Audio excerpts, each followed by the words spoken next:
The Flower-Class Corvette.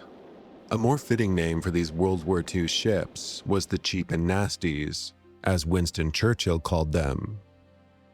A corvette, originally a French name, is a small warship, just smaller than a frigate, and just big enough to sail across the Atlantic. The ship would see significant usage in the Atlantic during World War II, protecting convoys, which would push the ship's design and moreover the ship's crews to their limits. Today, the Flower-Class Corvette and their crews are unsung heroes of the war. Crewing a corvette in the North Atlantic was as brutal and dangerous as the worst of battlefields. Sailors fought long and hard aboard these ships, which were some of the most relied upon vessels during the war, despite their humble presence. In total, 294 Flower-Class Corvettes were built. The majority of ships were built in Britain and Canada. At peak construction in Canadian shipyards, one Corvette was being produced every 4 days. The Flower-Class has a rather remarkable service history, being operated during the war by 13 different navies, from South Africa, New Zealand, and Australia to the Free French Forces. The United States Navy and U.S. Coast Guard even received several Canadian-built corvettes. Notably, the French ordered 18 Flower-Class Corvettes shortly after the outbreak of the war, with 6 constructed in French shipyards. Of these 6, 3 were completed for the Kriegsmarine service, which were used as patrol ships. American corvettes were known as either Temptress-class or Action-class patrol gunboats and given excellent names like Fury, Impulse, and likely the best, Saucy. The Royal Navy named all their Flower-Class Corvettes logically after flowers, like begonia, bluebell, and carnation. The Canadians named their corvettes after towns and cities like Saskatoon, Moose Jaw, and Halifax.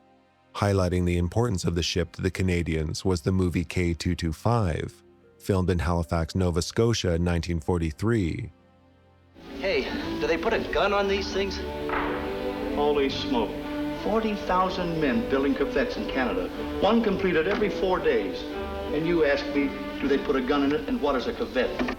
They ain't pretty ships, maybe, but brother, they got an awful lot of guts. Camera crews accompanied 5 voyages to gather background footage for the movie. The design appealed to many navies at the start of World War II. The Corvette's greatest strength was that it was easy to build and wouldn't bottleneck the production of larger warships. The Royal Navy in early 1939 identified that U-boats were going to be a major threat and immediately wanted more ships to protect shipping off the east coast of Britain. The Corvette was based on the design of a 700-ton, 16-knot whaler called the Southern Pride, with single-shaft propulsion. Most critical to the design was that these ships could be built at most civilian shipyards, without any specialty labor. Armament for the Flower-Class was a single 4-inch gun, Vickers and Lewis machine guns, and 2 depth charge rails with 40 depth charges. Later upgraded versions had single side-throwing depth charges and Hedgehog mortars. Corvettes were also equipped with ASDIC or sonar, allowing them to locate U-boats even when fully submerged. Observe the basic principle explained in the Corvette-centered film, The Cruel Sea. A device under the ship here sends a series of sound impulses out through the water like this. Bing! Bing! Bing! Bing! Right? Now, if there's nothing within range, there's no echo. But if there is something, you hear the impulses echoing back from it like this. Bing! Bing! Bing! Ah, you say, we found a U-boat. Oh, have you? One of several faults the Flower-Class had was that it was slow for a warship, with a maximum speed of 16 knots or 30 kilometers an hour, just slightly faster than the calmer ships they would be protecting in the North Atlantic. The design of the Corvette would have been adequate for the original intended duties of patrolling coastal waters, but as U-boat operations ramped up in the North Atlantic, Corvettes would be thrust into the vital role of regularly protecting convoys traveling from North America to Britain. From June until October 1940, U-boats sunk 270 Allied ships. This period was referred to by U-boat crews as the happy time. Serving on a Flower-Class Corvette in the North Atlantic was never a happy time, but they did make a difference. Overall, 22 Flower-Class Corvettes were sunk by U-boat torpedoes, 4 were sunk by enemy aircraft, and 5 by mines. However, Flower-Class Corvettes are credited with participating in the sinking of 47 German and 4 Italian submarines.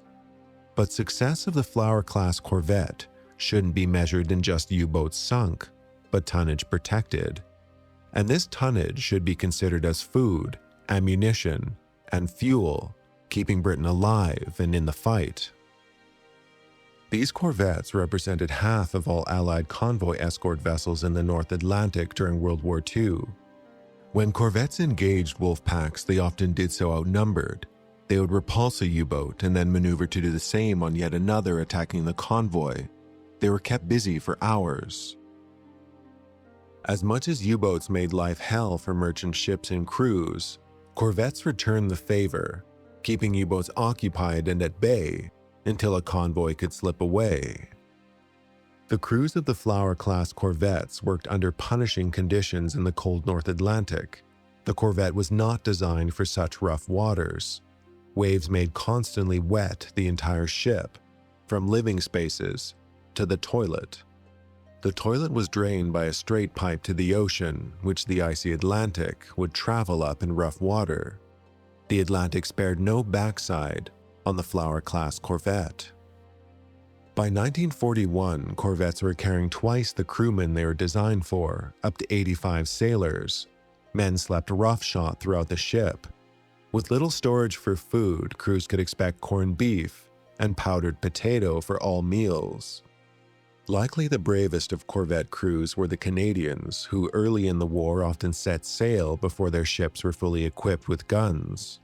Some ships sailed with telephone poles disguised as turrets, and might be equipped with nothing more than a few Lee-Enfield rifles. The expectation was that if they found themselves in combat, that they would make good ramming a U-boat, which they did on several occasions. Even fully armed, the Corvette could still lose in a gunfight with a surfaced U-boat. In particular, corvettes were poorly armed to deal with aircraft. Despite this, these deadly flowers still claimed more than twice as many U-boats than they fell victim to. Again, a great achievement by Corvette crews.